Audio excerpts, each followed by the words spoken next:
It's a brand new week here. Thank God. Last week was so messed up.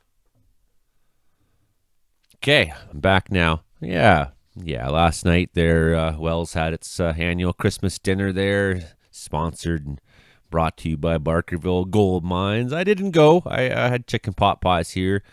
I felt like there was things I wanted to do that were, more important to me at the time, and that was getting the GoFundMe around for Joseline's family there, whose husband was killed at Hush Lake accident a few weeks ago. And I put that down in the comments there, so if you want to help 3 children have a little bit of a future there, at least, nothing can make up for what's happened, I'm sure, but, some money would be better than having no money, right? So I did that instead. But thanks to Barkerville Gold for the Christmas presents you sent back for the kids. I appreciate that. And part of why I didn't go was just with the deaths last week. I feel like hiding, and fair enough. And then, that Sunday night, I don't feel like if it was on Saturday night that they had the community dinner, I'd have the kids here. Instead, I just came back from dropping the kids off to be back in time for the dinner to start. And by that time, I was kind of tired. And why is my phone ringing nonstop? For crying out loud! Make it stop. Okay. It's a bad news show today. And, well, mostly pretty good news this week. Hovering seasonal temperatures, and that's nice. And just some slight chances of flurries through the week.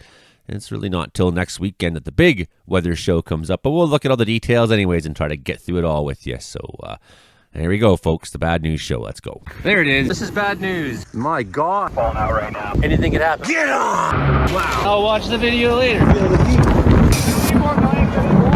Ain't dry mopping this. Yeah, if I didn't mention it already, I'm Joey, only Caribou Weather Dude. Hit like, share, subscribe, tell a friend. If you could, join the Patreon or become a channel member. All the donations of what's helped keep this channel going as long as it has, right? So we got some interesting ups and downs in temperatures today. The warm spot already this morning, and it is morning still. I was a little bit late getting up. I haven't slept well ever since Lisa died. It's 10:30 in the morning right now on Monday, December the 9th.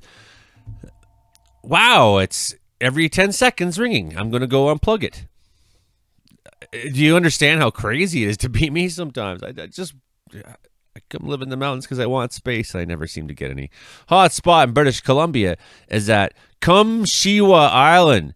I don't know where Kumshiwa Island is, but it's got a messed up name, man. 20.6 below at Fort Nelson Airport is the coldest in the province. So that just gives you a bit of an idea of the spread of temperatures right now. But hey, it's much colder up there in Eureka, Nunavut at 36.2 C below zero. And Windsor, Ontario is a hot spot. All in all, in Western Canada, things are pretty calm right now. Yeah, they are. They're pretty calm right now. And that's after some very uncalm things. Well, last night, the holiday train came into Brooks, Alberta. Of course, we saw it go through Brandon a couple days ago there, Brandon, Manitoba with Justin. But it came through Brooks, Alberta last night on its way west.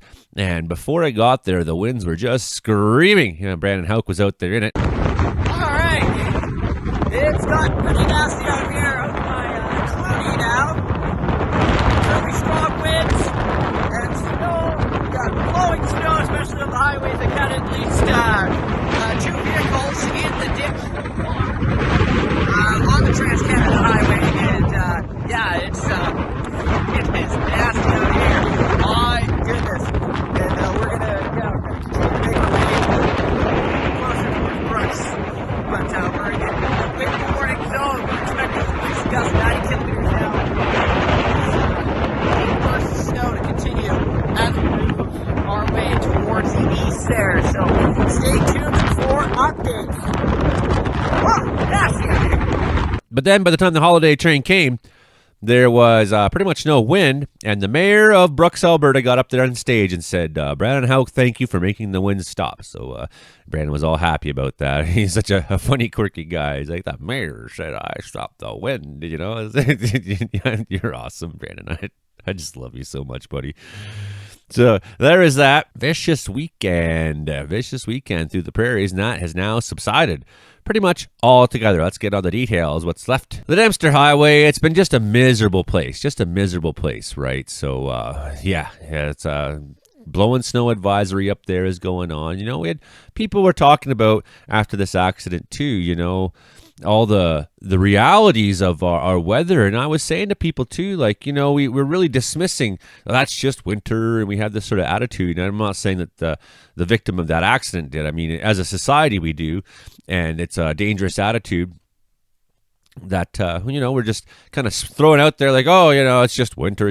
But we've seen since climate change that we don't have the consistent winter conditions throughout the winter. We have on average more days at the freeze thaw, and that makes for treacherous driving conditions. That makes for black ice. And, up here in Wells, what happens is the road freezes and it stays good, except for Friday night, which was ridiculous. But generally, we sit here below zero straight through the winter there. But I would think that maybe some more of this is in our future yet, right? Even if the advisory ends. And, what I observed yesterday driving up into elevation up here in the Wells was that the fog was contributing to ice accretion. So air quality advisory down there by Revelstoke, but that's no big deal. We'll move east where the story has not stopped now for almost over a week. It's like, so snowfall continues up in northern Ontario, all across there. Big special weather statement going on as well. Weather advisory for maybe up to 10 centimeters. And that's for like Sault Ste. Marie up to Kapuskasing, Cochrane to Manitouwadge, and maybe out to Nipigon Lake, right? So it's like a very wide stretch, not quite to North Bay, but pretty much to Sudbury. Wide stretch this weather advisory. It's another big one. And we have some freezing rain coming into southern Ontario. So, Mom, if you are watching this today, please be wary of the ice into this evening. Freezing rain in Ontario. Precipitation expected to taper to scattered flurries in drizzle. Oh, that's better. No, not really. Special weather statement there if you go to the Quebec side. That's for freezing drizzle. So we got a lot of, we've seen a lot of that in BC lately too, where it's like the temperature of the ground layer of air is colder than the temperature of the warm air above, and that just happens to make for freezing rain conditions. So this is interesting. Special weather statement, explosive coastal development. Following the snowfall on Tuesday, precipitation will gradually change to rain on Wednesday. Freezing rain is possible during the transition, making roads icy and slippery. Later, a major weather system will develop along the American East Coast and will track up through Quebec overnight Wednesday night, bringing significant rainfall amounts and temperatures well above the freezing mark. Water is likely to accumulate on roads and in low-lying areas. A significant rise in the flow and water level of some rivers and streams is expected. In addition, winds associated with this system will be strong to high locally, especially along the coast. Loose objects could be tossed or blown away. Don't try to leave your loose objects in places where they can blow away. All through New Brunswick, 60 to 70 kilometers an hour, rainfall 25 millimeters. That goes up through the northern. So yeah, as you can see, this is a big story. Obviously, I cover Western Canada. Could see 35 centimeters over the northern terrain on mainland Newfoundland. 100 kilometer an hour winds, 110 to 130 along parts of the coast, like in the Black Tickle area. Black Tickle. It will be absolute hell. It'll be pandemonium. Everyone all over the East Coast, look out for it. It's coming for you. Make sure to have your cases of Cokes and Pepsis, and make sure to order your Chinese food and your pizzas now. Over in Alberta this weekend, 93 kilometer an hour, 91 in Pinhorn, so to Bassano 87, bunch of 80s to Hand Hills, Finnegan, Bow Island, and Brooks didn't make the list, but it was pretty windy there. British Columbia, nothing. Manitoba, though, wow, you got some good time snowfall there this weekend. Could you imagine that? Low pressure system brought some snow to southern Manitoba. And this kind of snow we're looking at there as of 9 a.m. on December 9th. Brandon Airport had 18 cents. Winnipeg, the same. All up to 20 at Winnipeg and other readings. So there you go. Some mostly between 10 and 20 centimeters through Manitoba this weekend. They needed it. And Saskatchewan, 24.9 in Bredenberry, but Kindersley and Meadow Lake, and a local observer in Saskatoon, so they didn't get that very much there at all. All right, people, we have an avalanche report. Let's have a look at it.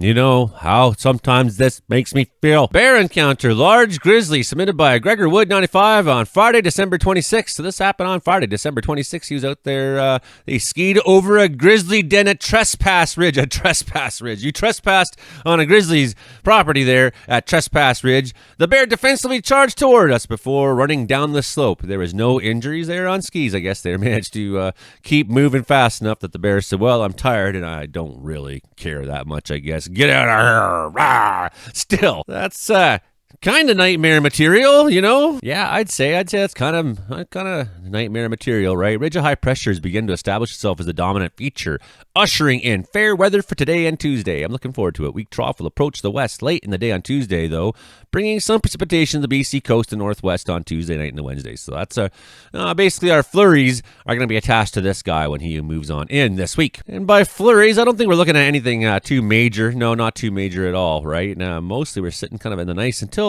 the weekend. Then you can see there that jet stream dies below us. So that should change our temperature situation. But for the next bunch of days, we should be hovering around seasonal. Should be pretty nice. Should be great work week to get some things done. I know here the snow is crusty and you can walk on it if you're not 200 pounds like I am plus. But, hey, it's nice weather out there. Try to get something done this week before things slam back in there by the weekend. And I think by the weekend we got kind of a significant storm. So here we are. Here's that ridging coming in. Nice and warm there. Thank you for that, southerlies. That's real good. A little bit of mess there, but not too big deal. And then Thursday getting cooler. And then, bam, here's our storm into southern BC for the weekend. I was just trying to make the word weekend last the entire run of the image, weekend.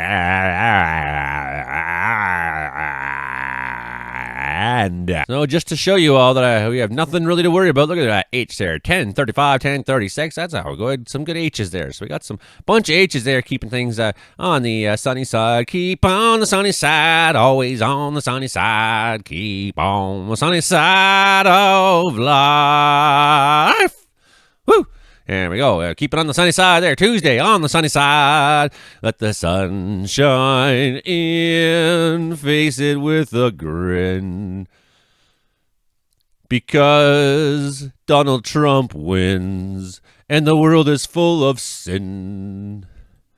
So get your shotguns loaded. Okay, there we go. Still, so we had some flurries there on the graphic come through, but look at the East Coast there. There's our potent storm. There's our, what did it call? It said extreme or excessive. It said something crazy, coastal storm coming up from the U.S. So the Americans are giving it to us there. 979 sitting there. So look at that. I mean, this is a guy that takes right off 1008, just a little trough there, and then boom into a mid-latitude cyclone. Whammo! And up into the Hudson Bay.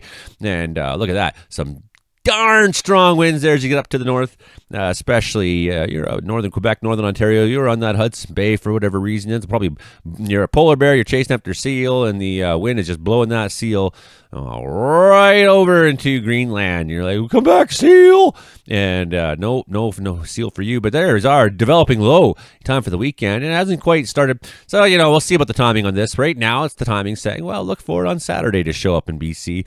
Now, I'm never, when we're this far out, so, sure on these things. But, generally speaking, like probably Saturday-ish is when we'll probably see that begin to impact southern BC more especially. And she's low, 977, pretty strong storm, pretty potent. Nothing we've seen much crazier this fall. So, get ready for the ride, a ride that you're kind of used to by now. It's been a very stormy season. It's been a very potent season. It's been nonstop. And here's the news. As we get into that second half of December, this lull we've been in, I don't think is going to stay. I think we're going to see that reinvigoration of the anger out in the Pacific Ocean. All the models seem to show, and you can just see there Friday the 20th. Looks like all the long-range models really have storm after storm after storm after storm. The storm, one after another coming right for you, right into your house, right into your everything. So, that's looking long out. We don't have specifics on things that are that far out, but it just shows us a trend where it seems to think that, we get a little break here. Things are more or less going to decline further, what are we now? We're 11 days left in the astronomical calendar for this year. So Man, it seems like my audio is off when I talk. I'll just if I hide my mouth, you won't notice. How's that? People are like, we want to see your mouth, Joey. I'm like, yeah, but my computer it needs money. Alaska, they're getting slammed pretty good right now. That's their problem. Good for them. And you can see some of that spills over the Dempster Highway, but nothing too much. Looks like most of Western Canada sitting pretty nice here to start the week. Ontario there got a little bit of a low forming up, getting ready for their next show. And then this little storm here in the Newfoundland area is moving on out, and time for the next one to move on in. And knowing that we don't have a whole lot to talk about here in BC for the next bunch of days, we'll just bump through a little bit. So like Monday into Tuesday looking pretty nice. Maybe some flurries up in northern BC. Maybe some flurries start developing in Alberta later on Tuesday. But mostly BC is sitting pretty nice all in all. We really are. And then you might see some of this interaction show up in the coast here, and that might, maybe by Wednesday morning we might see some flurries, but nothing on here is looking really developed, really intense, really organized, unlike the storm in eastern Canada, which will be all hell breaking loose in time for Thursday. So looking for that. I'll give us something to talk about afterwards on the meteorological report next week, I'm sure. But so a little bit of flurries Thursday. Nothing too exciting. I mean, the story is really on the eastern side right now, and that's what Mark Ingles was saying last week. He's like, and I've observed this too. It's like the way the jet stream kind of cuts things in half in the continent. It's like, well, one half's kind of going through fair conditions, while the other half's going through disaster conditions, and it's kind of like generally sort of like that, more or less, how the jet stream works, and we're seeing that here. Although we'll probably see a change here, because look, here's that high pressure starting to establish itself over Ontario by the weekend. So you're going to see some improving conditions by the time the weekend comes, and we're going to see some deteriorating ones here in BC. And there's our new storm looking there off the Oregon coast, sliding up, slamming Oregon first. Going to visit into Washington State next, Northern California, taking a bit of the atmospheric river in behind. Maybe a week one, maybe. We'll see. That's a bunch of days out still. But into southern BC in time for Saturday. That's kind of what we're looking ahead to this week. Granted, there'll be some flurries, and when there's a few flurries during the week, that can make things slippery out there. So just be aware that we can't cover it all. But we're looking at a weekend show, more or less, here, and then maybe a back-to-back as we get into next month. The good news, though, is temperature-wise, we're not doing too bad this week. We're not doing too bad at all. We got some really bad cold coming into Manitoba and into Sask there, right? But for all in all, here in BC, we will have some places in the interior that get above zero on Tuesday, Wednesday, and times like that. And the screaming cold could be minus 33 into... Oh, man, I'm so sorry, Manitoba. Be aware. Have your cold shelters ready. Make sure you have plans in place. Make sure you check on people who are living out alone in substandard housing or old farmhouses and things like that. Because people can freeze to death in this stuff. Make sure your car has cold weather survival gear in it in case you have an accident or something happens to you. So cold is very, very much, this is what you want to see. It's great. It's very, really cold in the north. And but look, there's some pinks showing up in BC by the weekend. So I think we're going to see maybe some decline in warmth as we go on. But for this week, no, things are pretty stable. Things are pretty moderated by the coast. And a little bit of an Arctic outbreak maybe coming. But this, again, is so far out in the modeling, we're not going to really guess too much at that. But for this week, we know that much of the prairies are going to be looking at some really, really extreme cold. And, we're sorry about that, man. It's totally garbage. So yesterday I reported to you on the death of our friend Katelyn S. Scott. Let's just talk about that for 1 minute. Oh, and I just seen as I went onto Facebook here that Grant Lawrence is talking about how Taylor Swift was the biggest concert thing that ever. He went there, took some pictures, and Grant, I thought you were punk, man. Ugh. What's wrong with you? So Katelyn S. Scott, she died. She's a skydiver, and she wore wingsuits. She set records for wingsuiting around, man. The woman was crazy, and she was also a wildland firefighter at times in her life. And the last time I seen her on the line was in 2021 in August.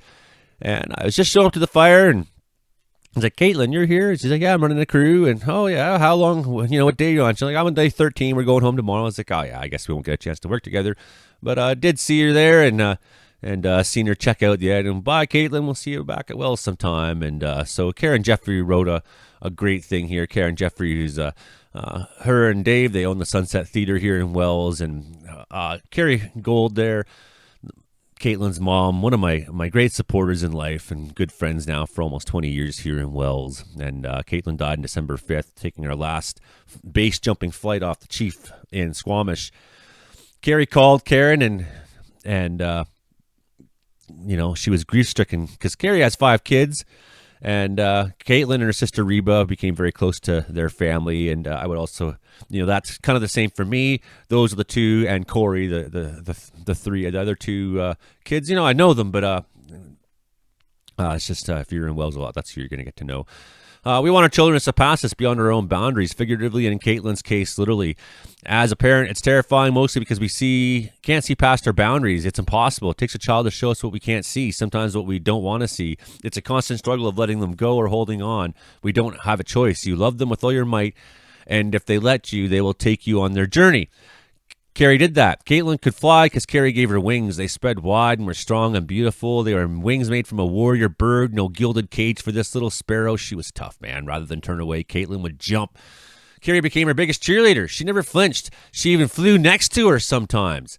Well, as you saw in the picture there in Australia. She single-handedly raised those kids, Carrie did, and she's tough and strong, has the biggest shoulders for them to climb on. So hundreds of accolades, condolences, and memories and heartfelt tributes are coming in from all over the world. Katelyn touched a lot of people. I mean, she was a professional skydiver. People knew this woman. She was infectious. She was fierce, beautiful, funny, talented, smart, courageous. Did I say beautiful? And I will never know. And in many ways, she had a good mother, one of the best. She still does, but at the moment and possibly forever, a heartbroken mom. So Katelyn didn't make it to Lucy Jeffrey's play, and they said, "Oh, we'll talk to you. We'll talk to you soon." But here's the sad part. And so what happened was Katelyn hit the ground 90 kilometers an hour 2 years ago or less, and they said, like, "You're never going to walk again." And she went to the gym. She pushed herself, got herself back on her feet, and we really hoped after her first brush of death, when she hit the ground at 90 kilometers an hour and lived, that she was contemplating returning to the stage, going back to acting instead of skydiving, but that wasn't meant to be. It's been a very sad week, a lot of tragedy, a lot of sadness, and if you can, see down there at the in the comments, there's a GoFundMe there for victims family there, Hush Lake accident, and trying to get the word around, do what we can to help her out a little bit if we can. Every little bit helps. So there's that. Then there's also, hey, my channel, if you could like, share, support, anything you can do to help me keep going. I'm struggling through, and doing the best I can here, everybody. Doing the best I can. It's been a tough couple ones there. But care about you all, and I want the best for everybody. I want everyone to be safe and happy and healthy and have a great holiday. So just be careful out there on the highways and on the roads, and when you're at work and doing things, just remember, people love you. Okay, we'll talk to you next time, everybody. Bye now.